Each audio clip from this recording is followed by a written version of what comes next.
ওই মুসল্লি, ওই নামাজি, যে নামাজি ব্যক্তি নামাজ পড়ে পবিত্রতা ঠিক ঠিকানা নাই, পবিত্রতা ঠিক মতো করে না, সুন্দরভাবে করে না। বিশেষ করে শীতের সময় আসলে দেখবেন আমাদের অনেক ভাই আছেন নামাজ জন্য অজু করেন, কিন্তু অজু এত তাড়াহুড়ো করে করেন যে কোনোর এখানে শুকনা থাকে, গোড়ালির ওখানে শুকনা থাকে, আঙ্গুলের চিপায় শুকনা থাকে, কানের লতির এখানে শুকনা থাকে। আসেনি নাই?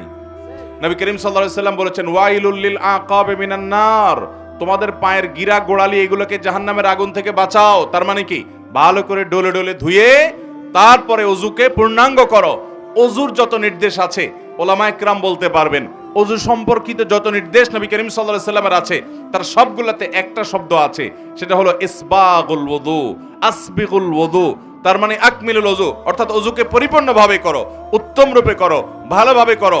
অজু ভালোভাবে করার মানে এই না যে পানি এক বালতি খরচ করেন। পানি খরচ করবেন কম, কিন্তু কোন জায়গায় শুকনা থাকতে পারবে না, ভালো করে ডলে দিতে হবে।